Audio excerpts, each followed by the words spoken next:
By the time I had completed Enotria, the last song, I was left in a state of ambivalence, a word that I admittedly had to Google to ensure I used it correctly.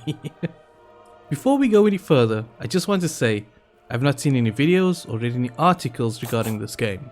In fact, the only thing I knew about it going in was, a while back IGN briefly acknowledged the existence of an Italian Souls game in development. And eventually my friend brought it up again when he told me he was playing the demo and had mixed feelings about it. That is the extent of my connection to this game, prior to actually playing the demo.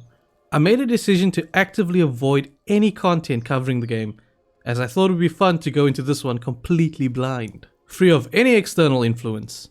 Also, I realized this could be a double-edged sword, so when I go on a tangent bitching about a mechanical feature that I clearly missed or misunderstood, feel free to call me out in the comments. So with all that preamble out of the way, let's have a discussion about Enotria, the last song.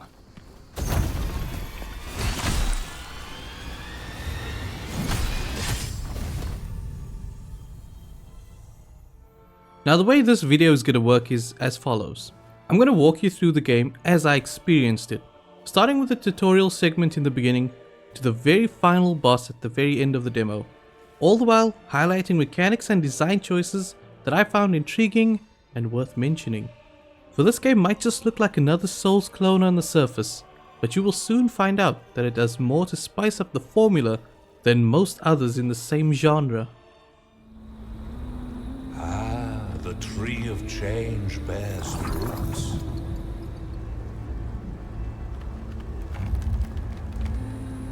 Awaken, maskless one. The stage is set.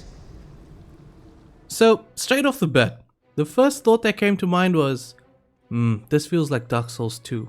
Not that it's a bad thing, it's just the closest comparison I can make with regards to how it feels to control the character. And just like every game in this genre, we had to be reminded that R1 is light attack and R2 is heavy attack. Though when it came to dodging, I had to pause for a second, cause this guy was just landing every single hit on me mid-dodge. There's even a point where I checked to see if VSync was on.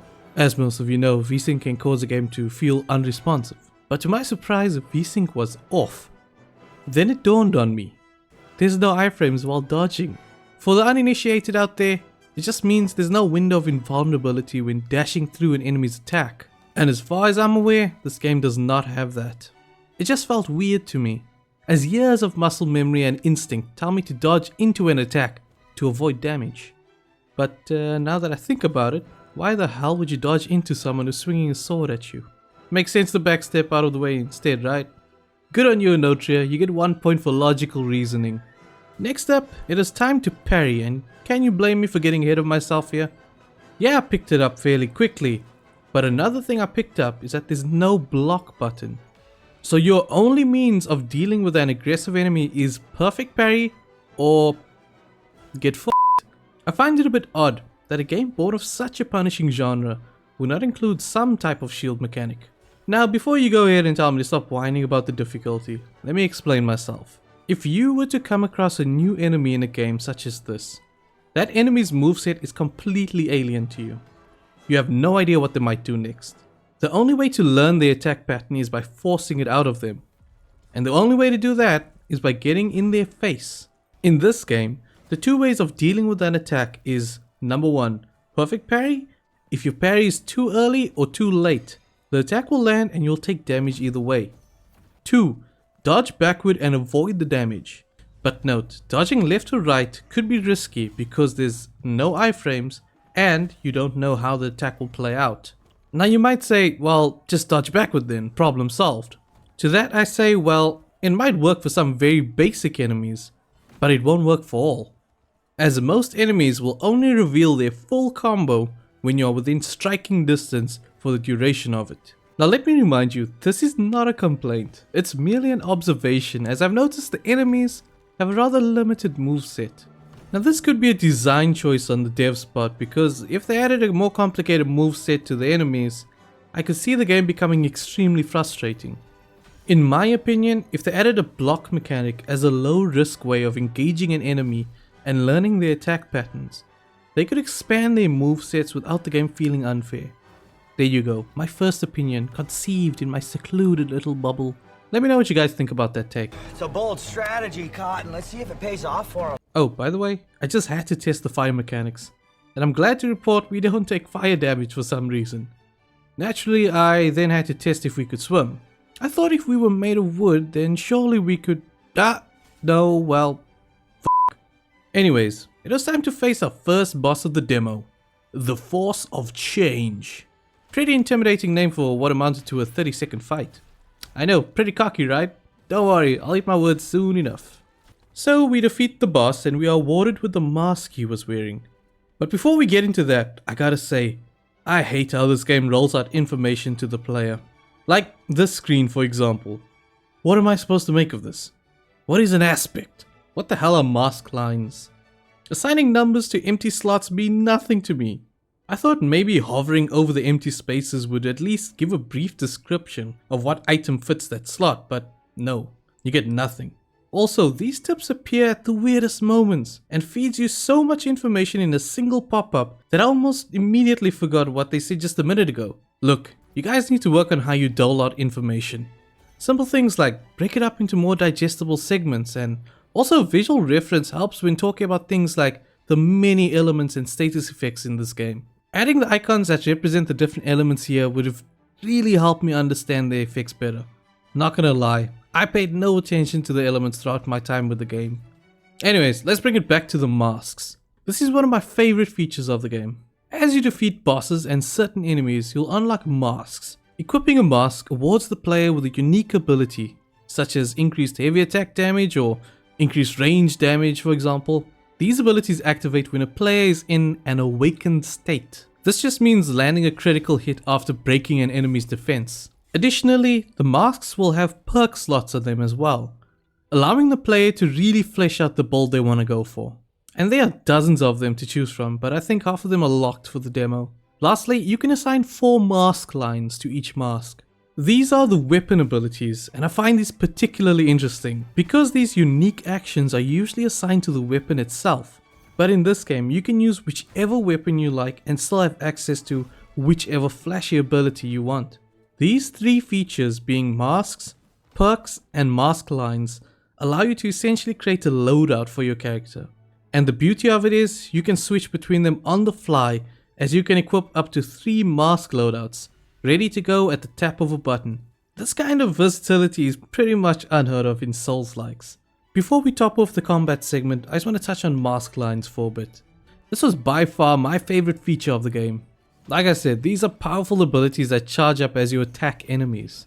I like the fact that they are not tied to weapons. Separating these moves from weapons keeps that weapon ability synergy fresh. And to the devs, something I would really appreciate is if you could add a brief clip in the description showcasing the ability. That would really help when putting together a loadout. Thanks.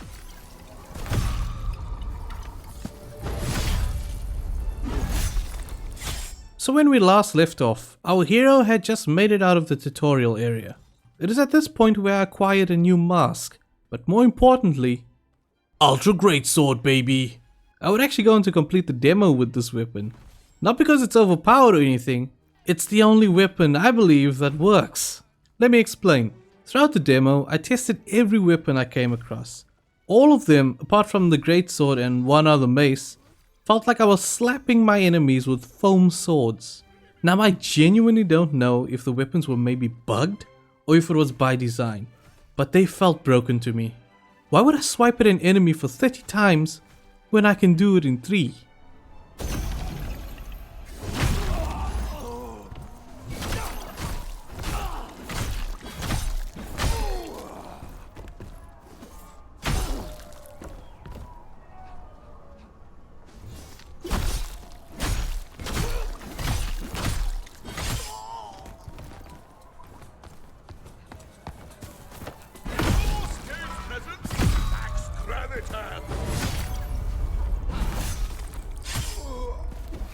Alright, onto something I haven't touched on yet.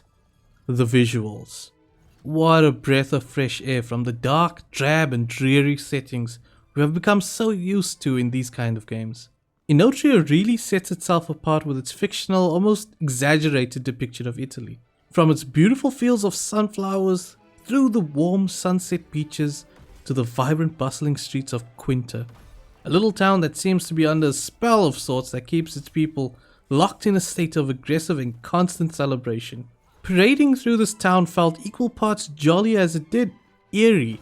The vibrant colors and encouraging hollers of the residents shouting "Bravo" from the windows gave a light-hearted tone to the situation. But that feeling soon turns to disturbing when you discover the inhabitants of this town are pretty much all brainwashed. It's a similar vibe you get from that creepy little windmill village you find in Elden Ring. The juxtaposition between the beautiful town and its creepy residents created a really fun atmosphere and space to navigate. Eventually, the dangerous streets led me to this guy. And I'll admit, he was a bigger roadblock than I would have liked. Not a major pain, but a big enough problem to warrant a few weapon upgrades. And then on the fourth attempt, this happened.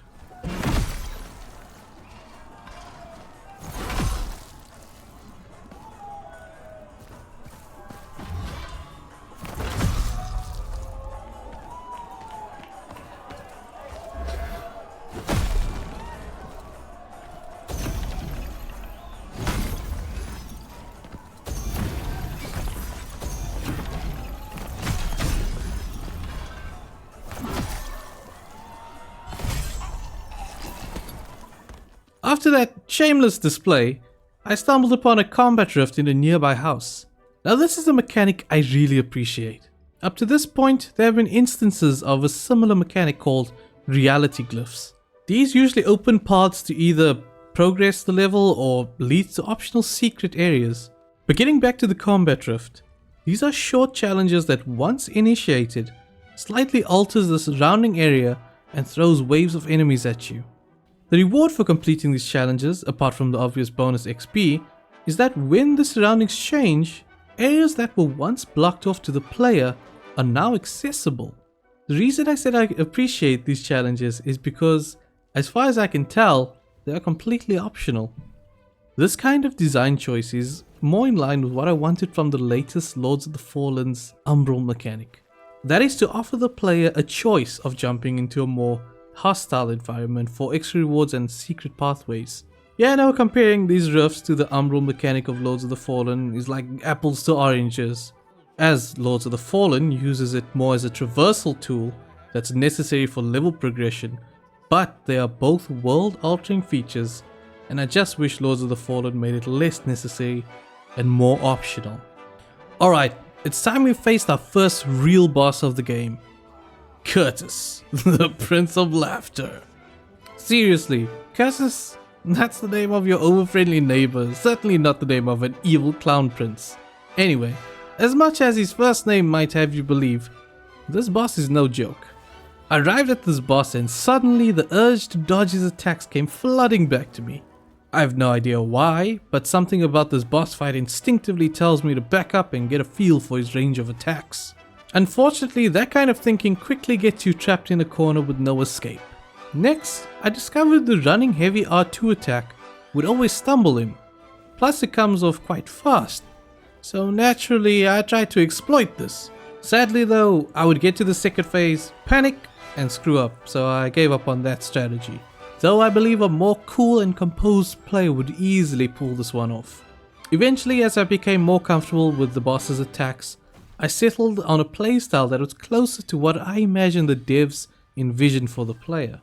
I would describe this flow as defensive and reactionary, meaning it's best to wait for the enemy to attack, you attempt to counter the combo, then lean in with an attack of your own. Rinse and repeat. Also throw in a few mask lines for good measure. Playing this way, I came to understand the hook of this combat system. So if you go in swinging wildly, expecting to run circles around the boss, dodging like a rabbit on fire, you're gonna get flattened real quick. Oh yeah, and I should mention there's no poise system. So if you get struck mid-attack, you will stumble. This can get a bit annoying when your special attack is cut short, split seconds before getting it off. So slow it down, watch for telegraphed attacks, and you'll be flawlessly parrying every single attack with your flashy braces, much like Wonder Woman in that bank scene.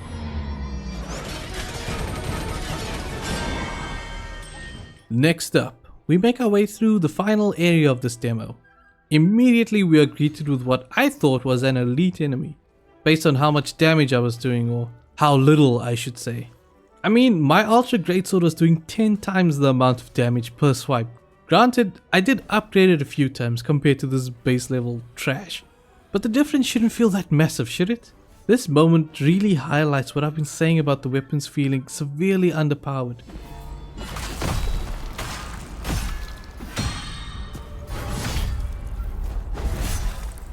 Nevertheless, we make our way through the level, and I'd be lying if I said I enjoyed this new area. For me, this is where Enotria loses a bit of its charm, opting for a setting we're all too familiar with. Dark and gloomy decaying ruins with overgrown tree roots. Maybe it was a conscious decision to showcase their range in level creation. Apart from the doom and gloom vibe of this area, I found it a bit confusing and not at all fun to navigate. From the shitty enemy placement to the iffy platforming segments. That being said, it's not the most difficult level, as it took me only about 20 minutes to clear it, but I didn't feel at all encouraged to take my time and search for secrets.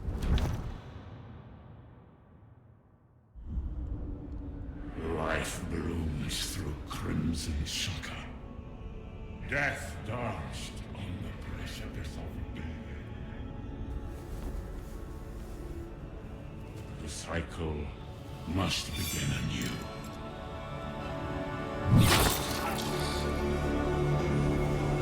Blessed Maya, guide me through the darkness. Must the shepherd join the land? A late arrival. Let us play. This, my friends, is Vermilio, the Red Prior. Definitely a more intimidating name than our neighbor Curtis. This guy was definitely a step up from the last boss in terms of challenge. Not too crazy, but enough to warrant a reassessment of my loadout. Apart from a few bullshit moves, this was actually a really fun fight to learn. Yeah, it took about an hour or so, but once I got into the right flow state, pulling off that push and pull dance while making full use of the combat system made for an incredibly satisfying fight.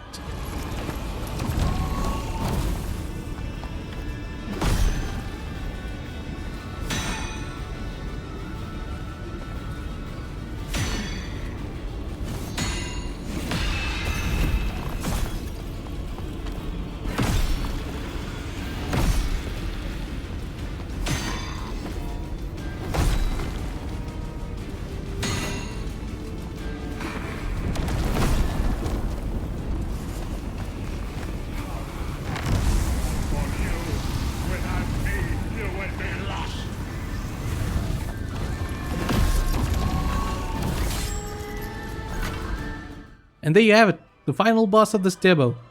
But before we get into this next segment, I want to thank you very much for watching this video. And I want to remind you, opinions are like assholes. Everyone has one. But you don't have to be one to share one. You know what I mean? What I'm trying to say is that you don't have to be an asshole to share your opinion and get your point across. So please, I implore you to share your experience with the game. And keep it respectful down there. Just imagine your grandmother standing behind you as you type. What would she say about that F word you just used? Alright, with that fucking shit out of the way, let's get into this bitch. So, Enotria, the last song. I mentioned at the start of the video that I felt conflicted by the end of this one. The visuals and setting was really just a breath of fresh air. Over the years, we've grown so accustomed to associating this genre with gloom and despair, personified in its harsh and punishing worlds. But here comes a game that's vibrant in both visuals and atmosphere, while still maintaining that challenging and satisfying gameplay we come to expect. While the first 2/3 of this game felt fresh and exciting, the latter portion felt like something we've seen many times. I might sound a bit harsh when I say this. The last area feels like one of the many Soul clones we've seen before. They try to copy the big boys, but ultimately all fall into the void of failed copycats. Let me put it this way, if the demo began at that part of the game, I doubt Enotria would have garnered as much attention as it did. The highlight for me had to be the boss fights. A tad on the simple side, but learning and executing a perfect combat flow was extremely satisfying. When it comes to Souls games, I always talk about that back and forth, almost elegant dance between player and the boss. And this game nails that loop so well. But herein lies the biggest issue with the game. When you strip away the beautiful setting and the fun boss fights, you're left with a rather flat combat system. I praise the loadouts and abilities, but the actual feel of combat is really underwhelming. This is where Enotria could benefit from some much needed polish.